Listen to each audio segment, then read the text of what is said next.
Hi, a very good afternoon, everybody.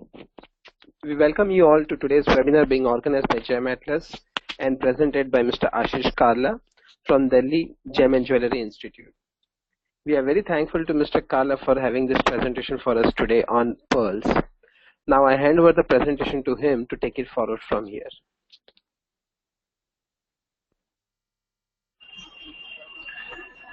Good afternoon, everyone. This is Ashish Kalra from DGL Delhi.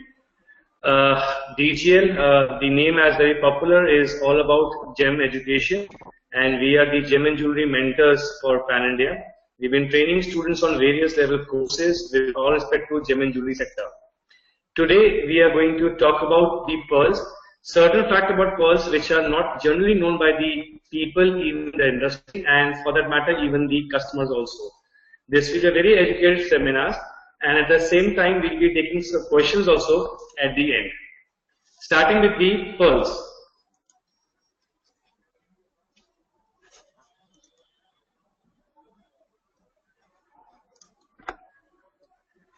Now, pearls, when we talk about, it have many imaginative legends.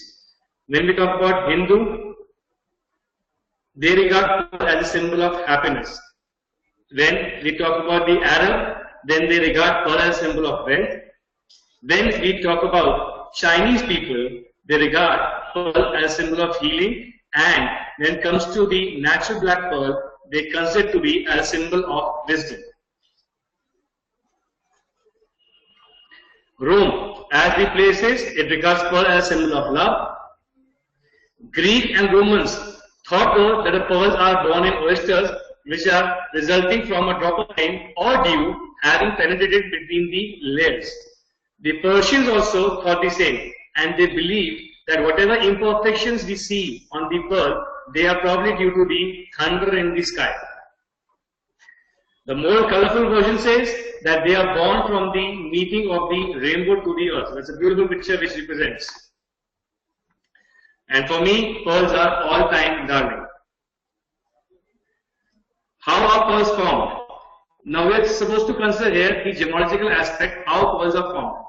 Pearls are formed inside an oyster or a shell, gemologically known as mollusk, which are very soft from inside and they have a hard exterior shell. So the species here is oyster and shell, which collectively are known as the mollusk.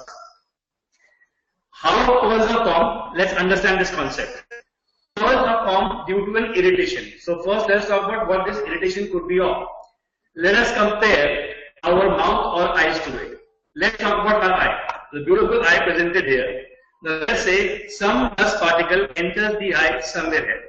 So what happens is, actually the concept is your eye will start secreting tears, which are nothing but water, and they will keep on coming out till the time they don't contact with the irritant material, and it washes out, so that probably comes out from either from this side or from this side. Once that irritant is washed out, you feel relaxed. Another example could be something like your mouth. When, let us say, you're eating something and something gets stuck between your teeth, between the set of each other, so you start fiddling with your tongue, left and right, up and down, and then you start playing in such a manner that you should pull out the irritant. During this process, the saliva starts getting excreted. So there is another secretion, what we talk about, saliva. And the saliva softens the tissues and ultimately it goes out, or you can probably spit it out, and then you feel relaxed. Similar kind of irritation happens with the mollusk also. Now, this is an anatomy of oyster. We'll be coming to this thing in detail also. Obviously, the pearls are not found inside the mouth and neither inside the eye. It is found inside the mollusk. Now, mollusks, they eat a microorganism called as plankton. Due to the filtration of water, some parasites, they enter the mollusk. Then the irritation starts. Now, when the irritation starts, the same way like our eyes, they secrete tears, our mouth, it secretes saliva. Similarly, this particular mollusk, it starts secreting a product known as nacre. That's how you pronounce it, nacre, which first gets deposited on the parasite, first to kill, and then to soothe the irritation. And during this process, so let us say this is a kind of parasite and there's a complete secretion going on. So first it will just go on it to first suffocate and kill the parasite and move further to soothe its irritation. During this complete process of coating, we get a pearl. Now, deposition of layers of nacre forms a nacreous pearl. Not all mollusks they produce pearls. 1 lakh species of mollusks are alive today, as per data available, and that mollusk which can build up a mother of pearl lining inside, that can produce a nacreous pearl. Now, both the pearl lining, which is the inside of the pearl, inside of the mollusk, and the pearl, they are made of a similar substance known as aragonite. Now, how does the system happens? Let us look at that concept. I will show you a picture. Look at this. Consider that there are small bricks which are being laid together in a certain feature, in a certain system, and then we have cement one on the top so that this brick system can take care of the complete wall formation. In this case, when we talk about pearl, when we talk about this brick, here we are talking about the aragonite crystal, which is basically calcium carbonate. Made of the same thing, we have a cement known as conchyolin. So as beautifully represented in this picture, we have all these bricks which are attached together. They are 6-sided bricks. So they are like a hexagonal structure, these aragonite crystals, and then we have the cement kind of a layer, which is conchyolin. It starts getting these things formed in layer by layer. So if you probably see my cursor going, this is one layer of bricks getting formed. Then we have a cement here, which is conchyolin. Then another layer of aragonite crystals. Again we have the conchyolin. Again aragonite crystals, and again we have conchyolin. So this is the way a pearl gets formed. As I said, there is a secretion going on the parasite first to kill, and a continuous formation to soothe, and then we get a pearl. The combination of this calcium carbonate and conchyolin is called the nacre. So this is your, you can say, a depiction of the nacre, how does it look like on the scientific parameter. So as it says, as a response to the irritating object inside its shell, the mollusk will deposit layers of calcium carbonate, that is CaCO3, in form of these bricks known as aragonite, or calcite, which is both your crystalline form of calcium carbonate, which are held together by cement, which is called as conchyolin. The combination of these calcium carbonate and conchyolin together is called as nacre, and some people call it as mother of pearl also when they are inside the mollusk. Now the concept here is natural, synthetic, or cultured. Let me tell you one thing, that pearls are never synthetic.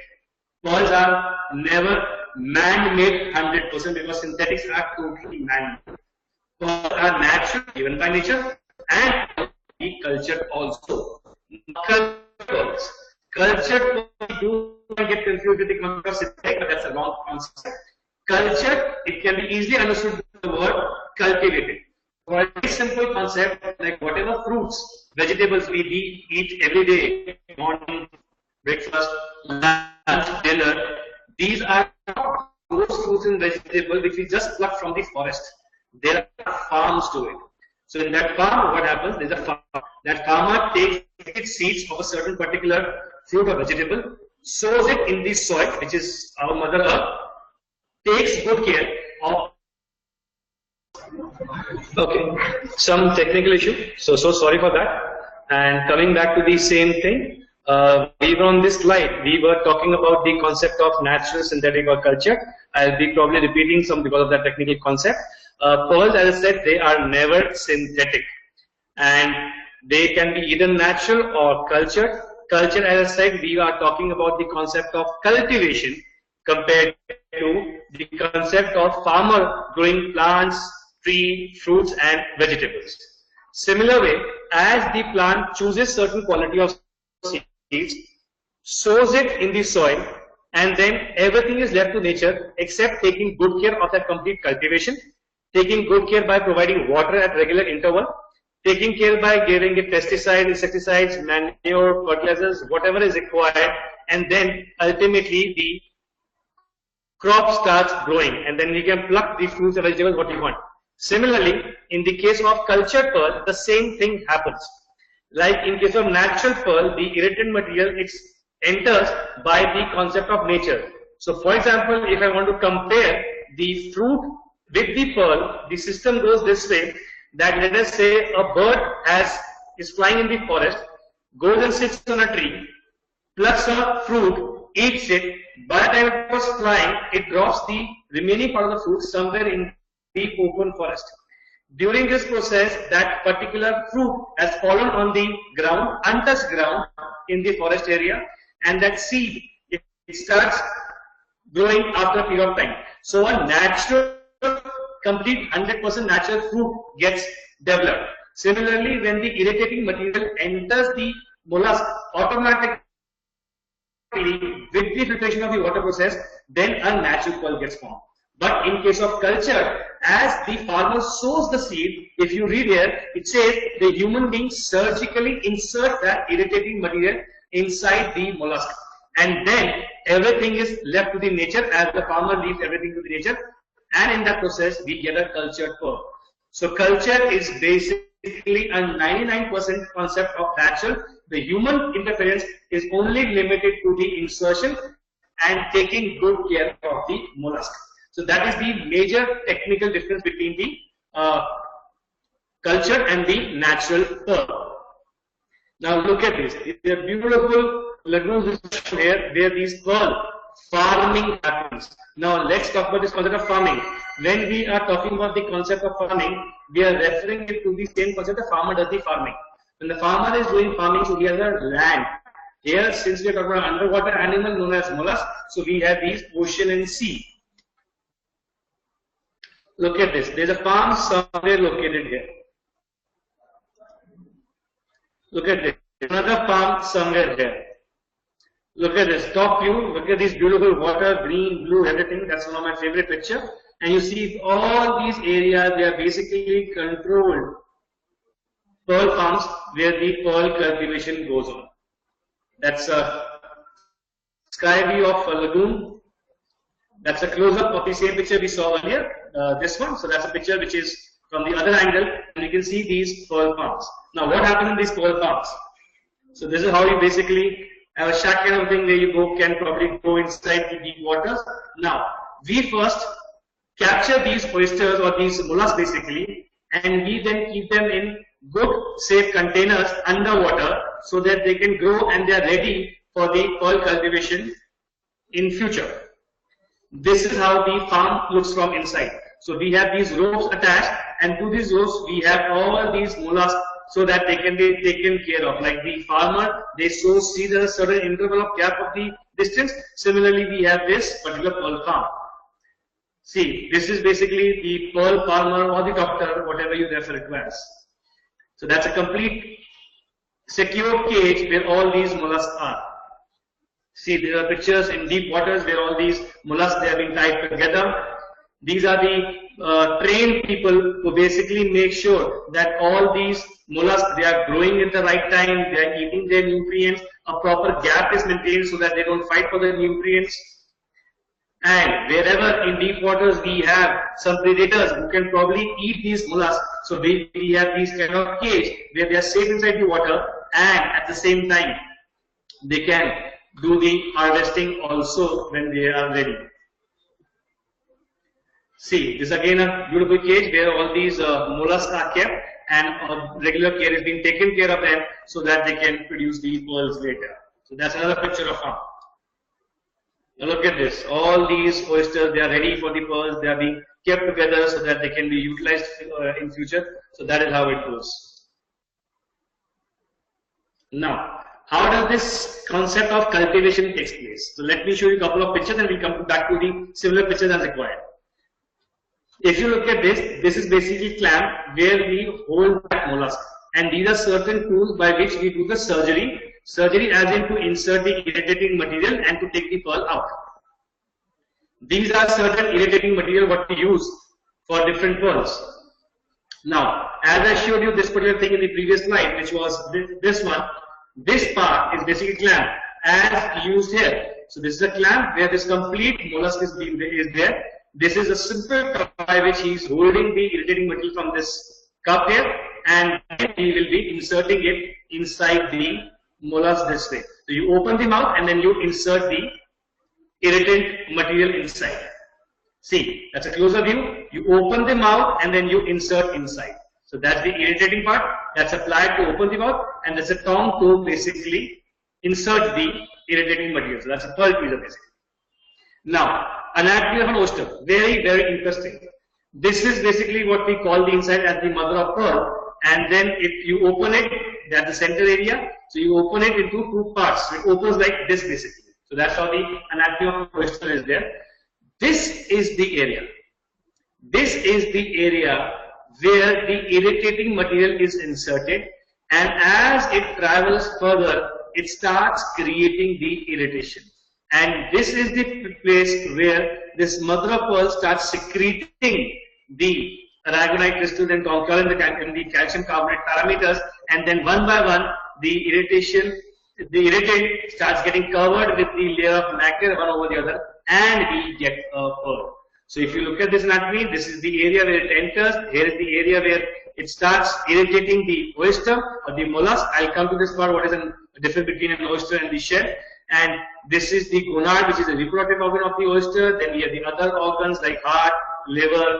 Then you have the stomach here. Then there's the byssus to take care of the waste coming out. So this is the whole part here. See, this is the actual oyster, and you see that this is the pearl which is gone here inside. So this is the part which is traveled and has gone inside. There are a couple of oysters which have been taken care similarly. See, this is the part where the pearls get formed. Sometimes it happens, rarely though, that irritating material, irritant, it goes very much inside that particular mollusk and enters other areas. And sometimes it also happens that you have inserted the irritant material, but the pearl never gets formed. Look at this, so many pearls inside this particular mollusk. It's all flesh inside, very soft tissue. This is the mother of pearl. This part inside is the mother of pearl. So this is how it is secreting that nacre, and then you see so many pearls are getting formed. And once the pearls are ready, you open the mouth again and then you take it out and you have this ready pearl with you. At the same time, we'll be talking about the concept of regrafting. That once we take out the pearl and we see that the health and every other parameters of this particular mollusk is good enough, we insert another irritating material at the same time. So the surgery happens in the simultaneous process. That is, we take out a pearl and then we insert the irritating material. See, a pearl getting out from it, they are just opening the mouth and taking the pearl out. Now, do we get natural pearls today? Yes, the option is out of 15,000 mollusks, one can probably produce a natural pearl. Natural pearls in quantity are obviously not available at all. They are generally the resale of the old pearls.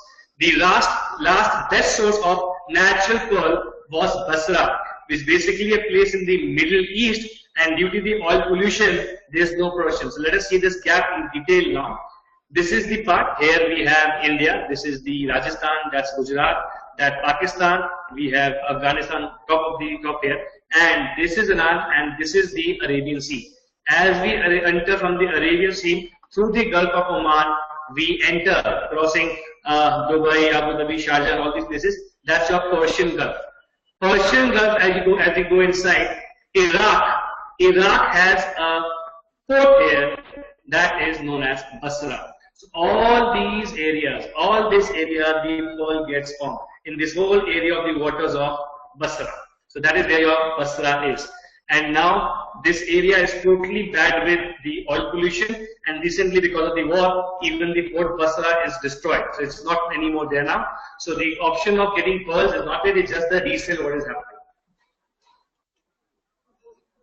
Now, concept about these pearls. As we discussed, pearls are either natural or they are cultured. Natural we discussed, we are hardly getting any production from this area. There's just a resale happening, and that area is also no more there now because of the war and the earlier oil pollution. The other part is cultured pearl. Now, culturing obviously happens inside water. Then we talk about the cultured pearl concept. We have two kinds of cultured pearl mentioned as freshwater pearl and saltwater pearls. Salt water, as the name suggests, salt water. So salt water usually we have in the areas like sea and the ocean. And fresh water is, we are talking about the areas like river or the lakes. Now, since these two are different water bodies, the mollusk what we get in these two water bodies are also different. Like you travel across the globe, and even we talk about, let us say, animal species like cow or dog, whatever. You find different species everywhere. Similarly, as the mollusks are available in different bodies, they are known by different names when they are in fresh water and when they are in salt water. As it says, when they are in salt water, these mollusks, they are known as oysters. So we were discussing on that anatomy of the oyster. And in the fresh water, that's the river and the lake area, they are called as shell or mussel. Shell or mussel. So basically that means we have two types of mollusks here, oyster and shell. And when we commonly go to the market, when we buy pearls, we normally get fresh water or salt water. Both of them are cultured pearls. Now cultured versus natural or natural versus cultured. When we were talking about natural, I told you that there are no more natural pearls, only resale is happening. Last source referred was Basra in Iraq, which is the town is also being destroyed because of the war. No production since the time of oil pollution developed there. And here the irritant which enters is known as plankton. And as a matter of concern, the journal size what we used to get, and even when they are available right now by resale, they are generally small sizes. Comparing about the cultured we have two categories as we mentioned in the chart. Over here we talk about natural here, so here the concept is we get small pearls and the irritant is plankton. And in case of cultured pearl, we have two categories, freshwater and saltwater. Talking about freshwater, we have the mollusk known as shell or mussel. How do they get irritated? That's the concept. That's a very interesting and technical concept. What do? We generally take the dead shells and mussel of the same species. And inside that shell or the mussel, coming back to one of the pictures just to make you understand, we have the skin inside, this part. This is known as the tissue. All the skinny area, like you have inside your mouth in the cheek area, you have these tissues. So these tissues, they are being ripped off from here and then they are cut into very, very small, tiny pieces and then they are inserted in the same species of the other animal. And during this process, this particular skin or the mantle tissue as referred technically as, it causes irritation and then we get freshwater pearls. So freshwater pearls, the irritating material is the mantle tissue. Generally, it's the skin of the same species and which is preferred to cause a better irritation and so that the pearls can be formed. At the same time, generally, all the freshwater pearls you get in the market are generally small in size. As compared to the salt water, where we are talking about oyster. Now, oyster is a bigger size animal. Since it's a bigger size animal, we can open the mouth quite wide, as we saw in the couple of pictures which were there in the previous presentation. Over here, we do insert the tissue, but with the tissue, we insert bead also. So coming back to a similar concept of the pictures what we saw.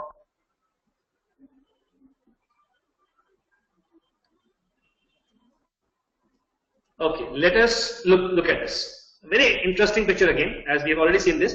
That's a plier which opens the mouth. And with the help of very, very comfortable tweezer, we have this whole bead. And this bead is, like, if this is the bead, if you look at my hand actions, if this is the bead, then we have that small piece of skin, that mantle tissue on this particular bead, and together we insert. Now, why two things? Please make sure that it is not the bead which causes the irritation. It is this mantle tissue that causes the irritation. Since the mouth is big enough to open, we can get a bigger pearl, so we insert both the bead and the mantle tissue. This mantle tissue is right on the top of this particular bead, and then we insert this mantle tissue. It starts irritating the oyster from inside, and then there's the same process of the formation of nectar on this mantle tissue in the bead, and we get a bigger pearl. So this is where we use bead. Please make sure the concept here is very, very important, that what we are using here is the bead and the tissue. So just to add on that part again, and to make things very clear, in salt water the irritating material is the tissue, but we insert both bead and tissue. Whereas in case of fresh water, we only insert the mantle tissue. So tissue remains the same, and the only difference is of the bead. This is why fresh water are also technically called as the tissue nucleated pearls, because we are ultimately just inserting a small piece of tissue inside. But when we talk about the salt water, we all call them as bead nucleated, because it's a bead with the tissue which goes inside. Generally, this bead is again of the same species and we get a bigger size. Coming to a couple of previous pictures, again, we saw a complete bowl of these beads. Look at this. So if you see, they are same beads which is of the outermost shell of the same oyster, and they are cut in these balls. They are cut in these ball shape of small to bigger sizes. And depending on the opening bit of the oyster, we implant the tissue over it and then we insert it together inside that oyster. So when we talk about freshwater, we are talking about shell and we are talking about tissue nucleated pearls. When we are talking about the salt water, we are talking about oysters here, and we talk about the bead and tissue nucleation here. Repeating again and again, it is the tissue which causes the irritation. Bead is just to give it a cut size. Now, coming on to the concept of the freshwater and saltwater comparison. This freshwater saltwater comparison, if we talk about, I'll just expand this. But before that, that's the same picture we saw. So we have pearls which are natural, pearls which are cultured. Culture we were discussing in detail. Freshwater which are formed by shells or the muscle. And here we insert the tissue. Here we have both the tissue and the bead. And we are talking about oysters. Now, that's a beautiful chart which we have researched over a period of time. All the data available to us. Comparison between the fresh and the salt water. So let me just expand this chart as well. Look at this chart. We have the concept of freshwater and saltwater. Freshwater, what kind of mollusk we use? In case of freshwater, we are using the mollusk known as H. crumini, that's the scientific name of the species. In case of saltwater, we have a different areas to talk about. We are coming to those locations also, and we have three major type of oysters available here, and known as Pinctada fucata, Pinctada maxima, Pinctada multifera. That's how you call them as. And when we talk about these visions or the pictures of these particular oysters, the mouth or the lip of this particular oyster, which is Pinctada fucata, is a white lip oyster. Probably because of the secretion what they are making, they are white color secretions. In case of Pinctada maxima, it is silver lip, so the secretion what they are making is silvery tone. And in case of Pinctada multifera, these particular oysters, they are black lip, so the secretion what they are secreting is black in color. That means on this particular context, you can understand that the pearls getting formed by this species of Pinctada fucata are the white saltwater cultured pearls. From Pinctada maxima, it is silver tone saltwater cultured pearl, and in case of Pinctada multifera, it is black lip, so it is black pearl, so black color saltwater cultured pearl. Now all these species of oyster, they are available or they are found in different parts of the world map. That is why we get different pearls from different area. If we talk about China and Japan, you'll find maximum amount of Pinctada fucata here. So the pearls which we get from China and Japan, which are salt water, they are termed as Koya pearls. When we talk about area that we go little south of China, we go to places like Indonesia waters, Philippines water, and the Australian water. Here we get maximum as Pinctada maxima, so we get a silver tone pearl known as South Sea pearl. Why it is referred to as South Sea? Because the South China Sea, as I'll be coming to the geographical part also to the map, South Sea is basically southern China Sea, which starts from the South China and it goes to the bottom till the end of Australia. So that is why they are known as South Sea pearls. And there's a remote island which most of the people have not even heard of. We'll be discussing, interesting because that's a major part we'll be discussing in the seminar. The area is known as French Polynesia. This French Polynesia is a different corner of the world where we get a very rare species known as Pinctada multifera, and we get these black pearls known as Tahiti or Tahitian pearl. They are one of my favorite. Now, coming on to the more technicals. That is, what is the age of first nucleation? That means when you're planning to insert, do that surgery, first time surgery in the life of that particular mollusk, let that be shell or the oyster, when we do first nucleation, the oyster should be, or the mollusk overall should be of a certain age. Why age? Because age is important for it to consider the activity of the irritating organs so that they can secrete that nectar. In case of H-Cumingi, if they are 6 to 7 months old, they can take good care of them, and we can do this cultivation with these 6 to 7 month old H-Cumingi. But when we are talking about Pinctada puccata, Pinctada maxima, or Pinctada multifera, they vary from an average of 2 to 3 years. Now from here we can understand that once we were keeping these particular mollusks underwater, safe in a cage, for H-Cumingi, we have to take care of them for only initial 6 months in that cage. But for them, all these saltwater, whether that's Puccata, Maxima, Pinctada magnifica, we are taking good care of them from 2 to 3 years. So from this you can understand that the gestation period is quite long, and that is why these pearls, that is Akoya, South Sea, and Tahiti, they go expensive, because the initial part is only time consuming. More than the age, it is also important that what is the size of the oyster for the first nucleation. The age is good enough for 6 to 7 months, but size is very small, so right nucleation cannot happen. So we need around 5 to 6 centimeters at the size of the mollusk in case of H-Cumingi. And in case of Pinctada puccata, it is 5 to 13, 12 to 17 for maxima, and for Pinctada multifera, for the black Tahitian pearl, it should be 7 to 13. So both these things, whether it is the age of the mollusk or it is the size of the mollusk, these two things have to be considered so they are ready for the process of cultivation. How many, understand this thing very technically please, how many nucleus we can insert at a time? Repeating, how many nucleus can be inserted at a time? Now this nucleus in case of freshwater is the mantle tissue, in case of saltwater it is both the pit and the tissue.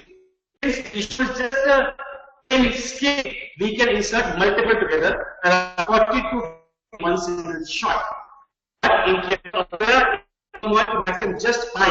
At the same time for maxima and Pinctada multifera, it is just 1. So here also we can understand that we can get 40 to 50 pearls at a time from Cumingi, but almost 1 pearl from the saltwater, South Sea, and Tahitian pearl. So then they go further expensive.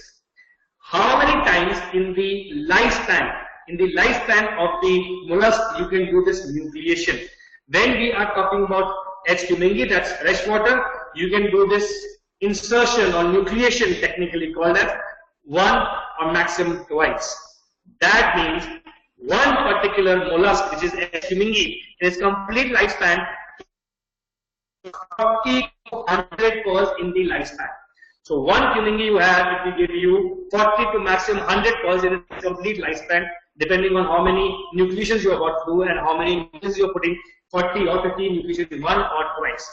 Look at this concept of the quantity formation to the concept of this rare formation chart. It gives only 1 pearl in the lifetime.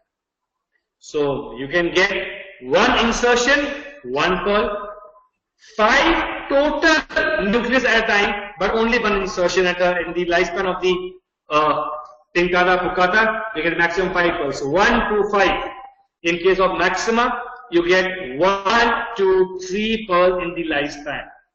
And for Pinctada multifera, you get just 2 to 4. So 5 maximum here, 3 maximum here, 2 to 4 maximum here. That way we understand that again these pearls will go further expensive. So you see right away from the age to the number of nucleus at a time, and even the total nucleation which can be done over the period of the lifespan of the particular oyster. Freshwater we get quantity based, number of them. In case of saltwater, all of them, they are less number of pearls, and we get it after a long time also, which is also referred to the growth period. Now what does this growth period mean? How much time does it take for that particular mollusk to create all these pearls?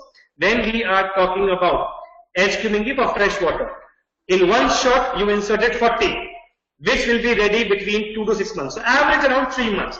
That means in 3 months we are ready with minimum 40 or probably 50 pearls at a time.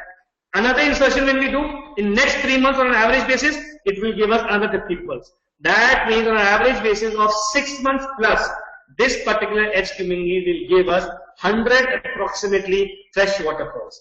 At the same time, this will give one pearl on an average period of year to 2 years. Similarly, another one pearl in the average of 1.5, another pearl. So look at this time period also. So in the complete lifespan, and secondary the how many nucleases you can do, you can get within 6 months 40 to 100 pearls.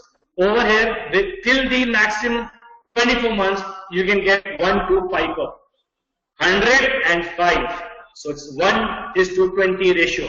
Over here, for 2 years, and you keep on doing this division probably for thrice. That means if you want maximum output from Kalra Maxima, you are supposed to do insertion thrice, right? So you get 1 pearl every time. So 3 pearls you get an average of 6 years. 24 months translates to 2 years. So you do insertion thrice, you get only 1 pearl. So you get 3 pearls over the period of this life of Kalra Maxima in the lifespan of 6 years. At the same time, when we are talking about these Tahitian pearls, Kalra Maxima, you are doing the nucleation 2 to 4 times. That is on an average basis, you get 3 pearls, 1 into 3 on an average basis, or after every 1 pearl after every 2 years on an average basis again. That means even this category gives you 2 to 4 pearls in the time period of 4 to 8 years. So even if you talk about the maximum part, within 8 years it will give you 4 pearls. So that means 1 pearl per 2 years. Where does the cost go? That is why they are very, very expensive. Pearl size. The pearls what we get from these particular oysters, that is the cultivation part. The pearls what we get, they generally be from 4 to 11 millimeter in the diameter. Diameter is this gap, diameter. When we are talking about Kalra Pucata, it is 2 to 9 millimeters. Kalra Maxima, it is basically 10 to 15 millimeters. And Maltifera, it is 8 to 14 millimeters. Whatever pearl production we get, we can divide them into different shapes. The most desired pearl is your round ball shaped one, which are called as spheres, spherical pearls. Whatever is the total production, that means out of, in this case, in case of freshwater HQ 100 pearls, 2 out of 100 will be just round shapes, the spherical shapes basically. And in this case, we are getting 5 pearls in the span of 2 years, 70 to 80% are spherical pearls. So still ratio is not that bad, but again, because of the other factors, they go very, very high in the valuation. Moving further, when we're talking about Kalra Maxima, we're just getting 10 to 30%. That means out of 3 pearls which you can get in the span of 6 years, we are maximum getting 1 pearl which is completely round. So now the cost goes very, very high. Kalra Multifera 40%, that is on maximum basis. 4 pearls during the span of, let us say, 8 years, we get 40. That means how many? Around 1 to maximum 1.5 pearl during the lifespan of one particular Kalra Multifera. So this is how you understand as we travel already, as we discussed, from fresh water to salt water, and even in salt water, from Oysters to South Sea to Tahiti, that is Pucata to Maxima to Multifera, the cost also goes very, very high. And these are technical aspects which are supporting all these costing parameters. Tahitian culture pearl. Now, since we have understood what are fresh water, what are salt water, what are natural, we are very clear the concept. Now, today we are going to discuss in detail about Tahitian culture pearl. Black pearl is a very, very common name for these pearls, and they are called as Tahitian culture pearl because they are from Tahiti. It is also known as the Queen of Pearl, which is the saltwater pearl. And they are indexed to remote lagoons of the French Polynesia in the South Pacific Ocean. If you're good with geography, you travel further after Japan, Australia, start going towards the US, probably hitting California state. And in between, you will find a group of islands known as French Polynesia. That's a remote area. Over there, we get these Kalra Multifera, black lipped oyster, and they basically produce pearls. 4 pearls in a span of 8 years, and they are black colored because the secretion color which is there, and that is they are known as black Tahitian pearl. Now, what we have done is to make this concept very, very interesting and to make this thing go into everybody's understanding, we have converted the whole section into a commonly asked questions as facts. So they will probably solve all the queries and interesting facts about these particular black pearls. These are Tahitian cultured pearl. First, why are these Tahitian cultured pearl black? The mollusk, as I said, Tincala martifera, is a black lead oyster. This secretes a black pigment. Depending on the thickness of the or the number of nacre growth on that bead and the tissue, we get colors ranging from light grays to dark black color. It all depends on the thickness of the layers, what is there, getting form. More the thickness, we are probably expecting it to be black. Thinner, we talk about gray. Look at this. That's the picture of black Tahitian pearl. Couple of more pictures of black Tahitian pearl again. See, look at these various colors of these black Tahitian pearl. Some of them are very interesting, having blue overtone, purple overtone, and even cappuccino overtone. Moving further, look at these shades: light to medium to dark gray. Again, Tahitian cultured pearls in different shades of grays and black. See, cappuccino shade, light gray, dark gray, almost towards black, with a peacock overtone. Look at these beautiful colors. Look at this beautiful green bluish overtone, cappuccino overtone, a purplish color, good black. A beautiful collection of Tahitian cultured pearl. Now, where is Tahiti? That's the world map. Now, you have to understand this world map. Normally, we have never been studying world map in our school and college level like this. We basically start the world map from here. We start the world map from here. So we start from the Alaska, then we go further, Canada, US, Eastern American continent, Greenland, and then we have the Atlantic Ocean. And as we go further here, we then hit the European countries here, UK here, Africa, and then we go back and our world map ends here. So we just tilted the globe in a different way to understand where this Tahiti is. As you travel around 3,800 miles from Los Angeles, right, here we come to this remote islands of French Polynesia. For this, we have traveled around 3,500 kilometers from Sydney, and we're supposed to travel around 5,500 kilometers from Tokyo, Japan, and from Santiago, almost around 4,600 kilometers. So if you see, if you make a cross, almost somewhere here, you make a cross, almost somewhere south of that intersection, you find this area known as French Polynesia. So we are talking about this Pacific Ocean. So this is your North Pacific Ocean, and that's your South Pacific Ocean. Almost towards slightly east of the South Pacific Ocean, here we have a group of islands known as French Polynesia, and that is how it is. You see, I was talking about this cross, Los Angeles to Auckland, and from Tokyo to Santiago. As you make this cross, to go further south, this country known as French Polynesia, with this places there known as Tahiti, where you have these rare, beautiful black lake oyster known as Kalra martifera, and you get these oysters here, give you black pearls. Are Tahitian cultured pearl treated? No. They are 100% naturally colored cultured pearl. The pearl formation is cultured, no color treatment is there, the color is totally by nature. Do natural pearl exist today? Yes, probably out of 15,000 oysters, there could be a possibility that in case of one, the irritating material enters on its own reaction of the nature. So 1 out of 15,000, yes, there could be an option. Where is the created?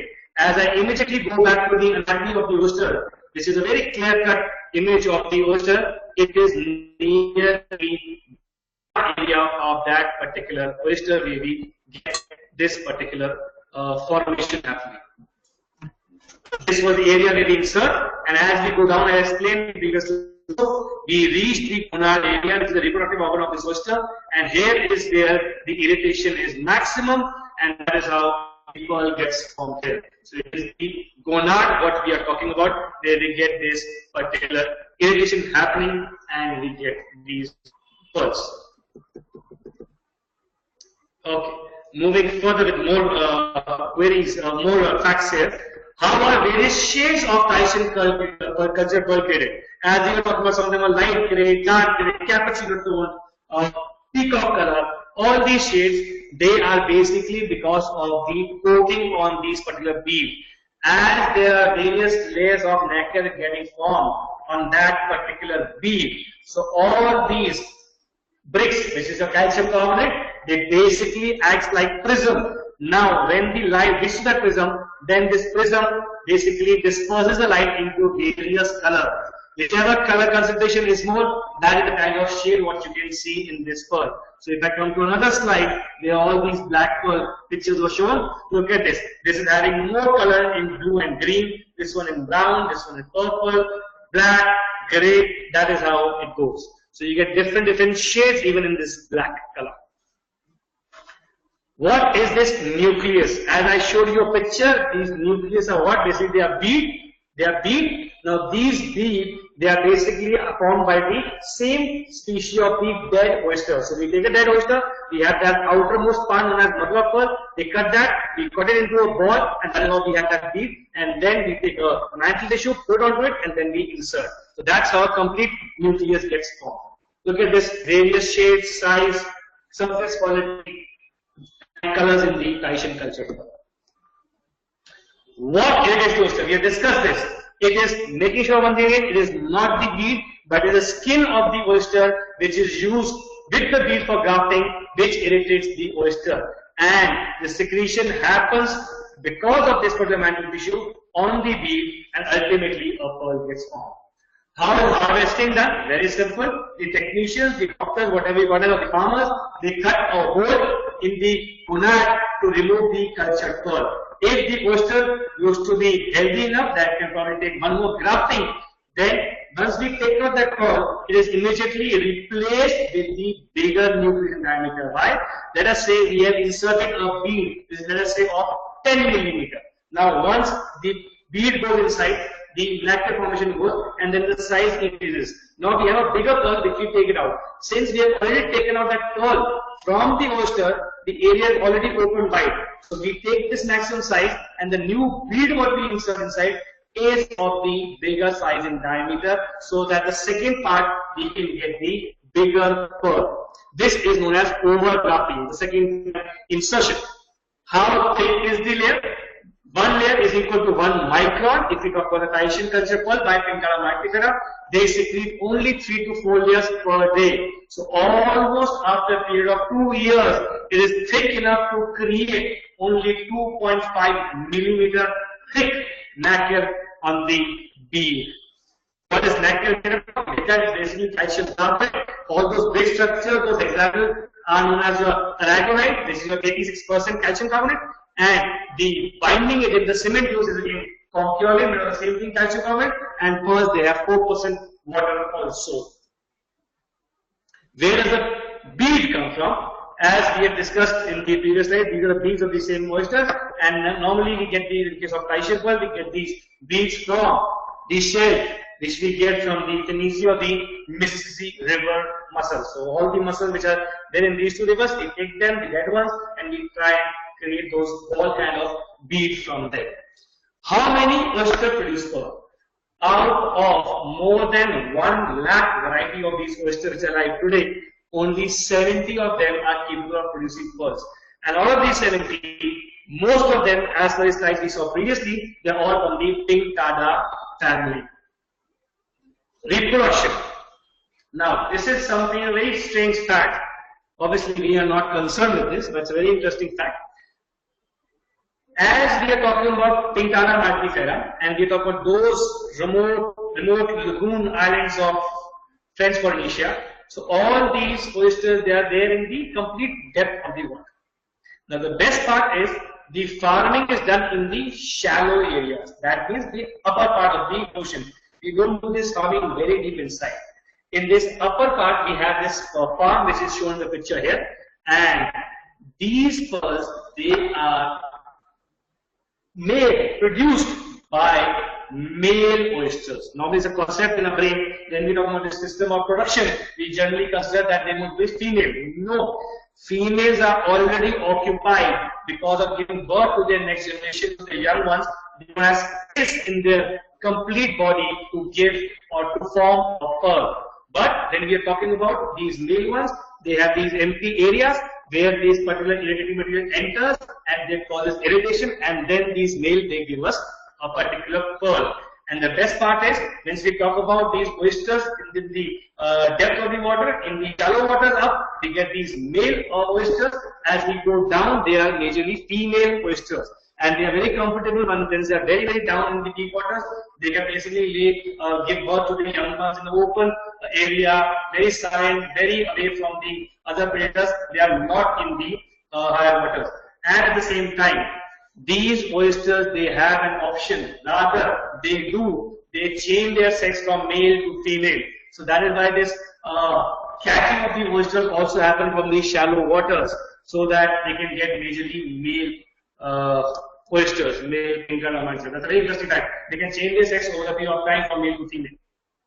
And as we talk about these pearls, my statement before I take certain questions would be, and that's I strongly believe, that when you talk about this geometry sector, and anybody, if you really want to see a diamond-like glitter in your beloved's eye, gift her or show her a Tahitian cultured pearl. They are one of the most beautiful pearls which can be thought of on this particular earth as of now. So that's the whole presentation, and now we're going to have the question session concept. Okay.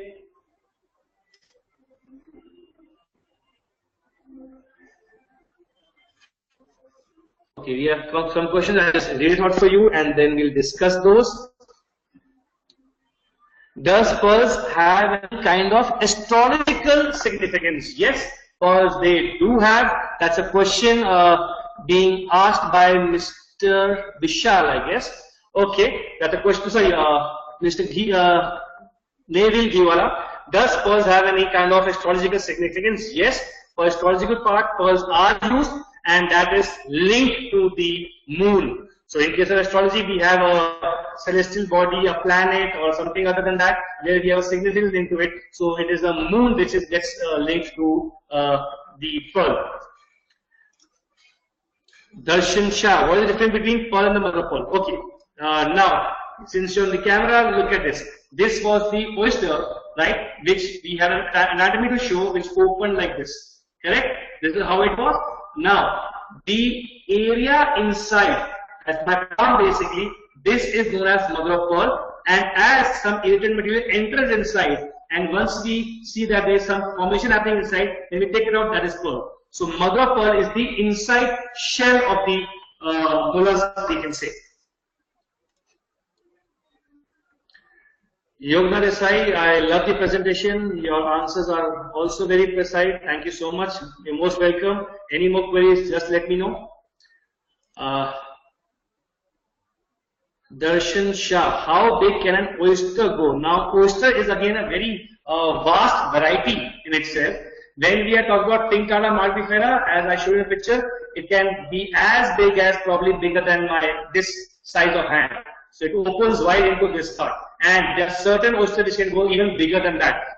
Since we are talking about pink Kalra multifera here, or the other pearl producing oysters, so it can probably go this way. I had my own personal collection cleaned mother of pearl of pink Kalra multifera, which one cup is almost this size. Almost my hand size. Okay, more questions.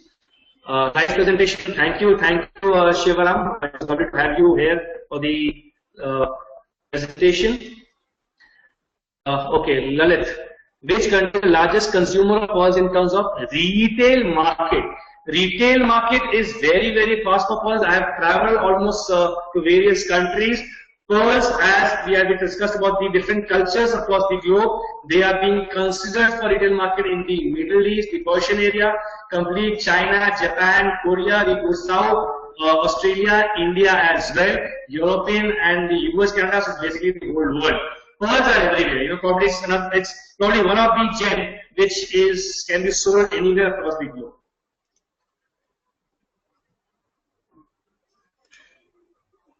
How do you identify a natural and a cultured pearl? Yogna Desai. Okay, nice question. We have discussed what natural pearls are, what cultured pearls are. Once you want to actually distinguish, other than probably features which a qualified gemologist or pearl getter can understand, the right conclusion would be to take the X-radiography of that particular pearl. There are certain X-ray, in short, what we call it as.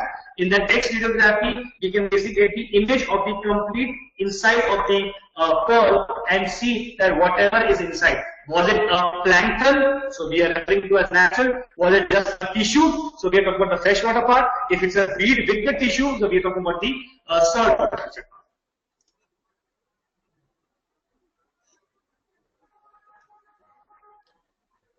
Okay, Shrikant Gadve, which part of the country is best to grow pearls? Please make sure for culturing of the pearls, you need the right species, you need the right water content, right saline part, and clean waters. I have come across some of people who have been doing this pearl, but till date it has never come to a world commercial angle.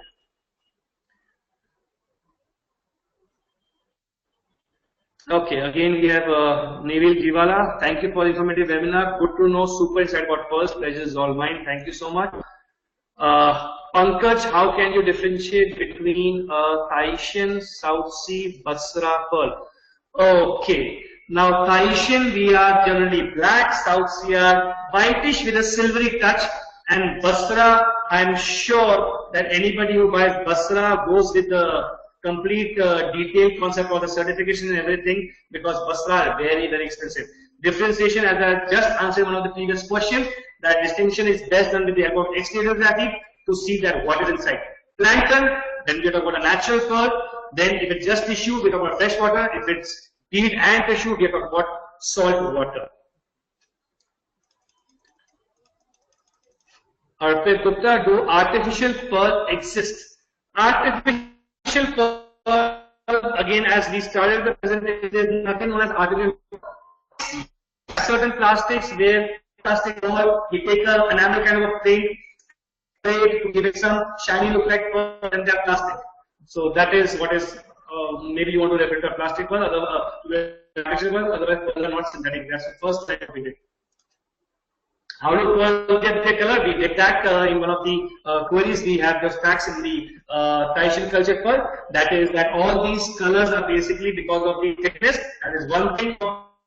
Secondly, what the oyster we are talking about, whether there's saliva secretion, that all depends on the what they eat in the sea and the salt content. So the number of factors which collectively form the pearl. The major part is the saliva secretion of the, not the saliva, this is secretion. As example, now we talk about the nacre secretion of the oyster, which is majorly responsible. Mr. Nishal, hello sir, what kind of treatment do pearls go through to make it sellable? Pearls, generally when we talk about, they are usually just cleaned and maximum bleached so that the dirt which is getting stuck onto that pearl can be removed. Otherwise, when we are talking about this concept of treatment, there are certain color treatment which goes, but that's a different concept altogether. Treatments are there in some of the pearls, but not in all. Our pearl, it all depends, like what investment results you're looking for. Yes, I know people and people have made money investing into wine, old coins, or yes. So yes, can be considered as an investment product also. Is there a fixed price of pearls like diamonds have a price list? Diamonds have a price list, still the not fixed. We are talking about various prices. But till date, we don't have such famous price lists like in case of diamonds for pearls. We don't have a list. Is production of cultured pearls going down, and if so, why? The production of cultured pearl is not going down in the real sense.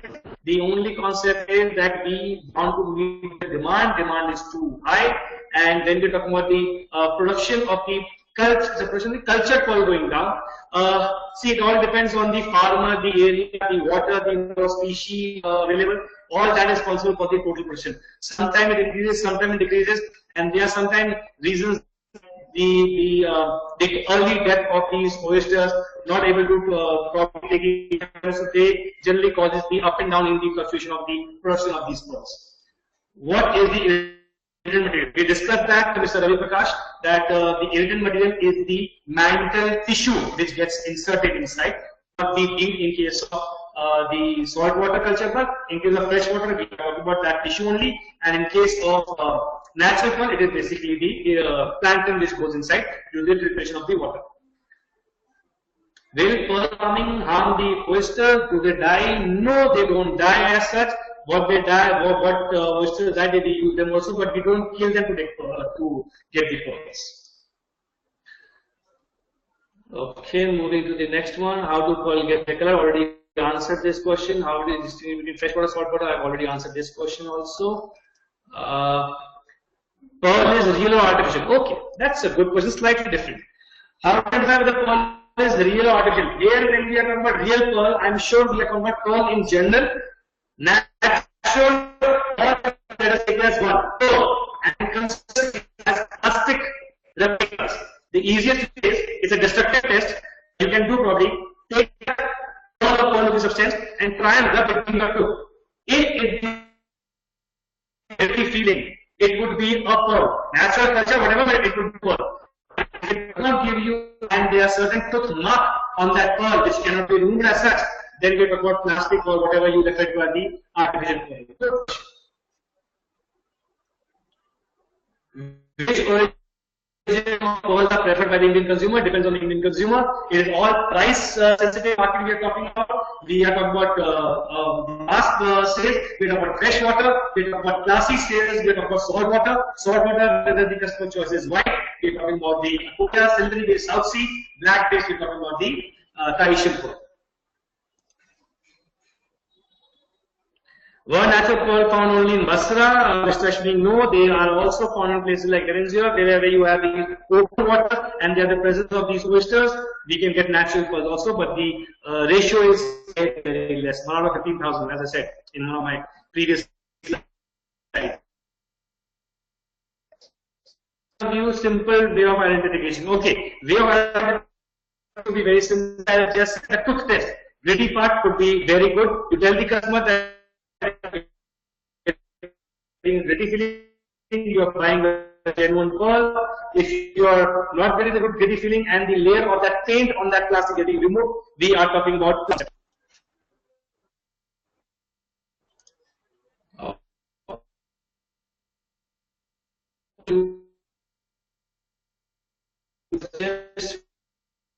For using rice and at the same time they are used in twist things basically. Okay, freshwater saltwater distinction I have done. Sizes, we get different sizes from as small as a pinhead to as big as a pigeon's egg size. What happens to the oyster or shell after the nucleation period life? I mean, we cannot actually take care of the nucleation, no harvesting further. Then we let it swim in the open waters, and when they die, we use it again to take care of, to get the tissue and the bead from the same part.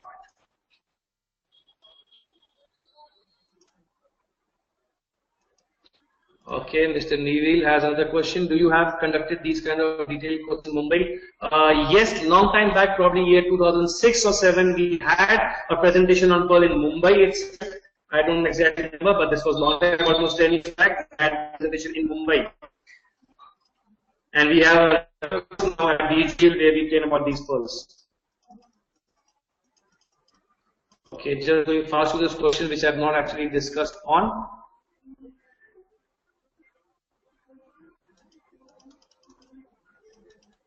Astrological significance I have already copied. Okay. Good enough. It was lovely to have all these people on as a viewer for this seminar, and I hope that in that small span we have tried to cover everything. And I really thank GemAtlas to have these kind of platform where the industry experts can actually give their visions and their expertise to the whole public all over the world. I really appreciate all the efforts put by GemAtlas, and thank you so much. My email ID is ashish@gemologyindia.com. Any query you have, you can probably post on it, and I love to answer that part.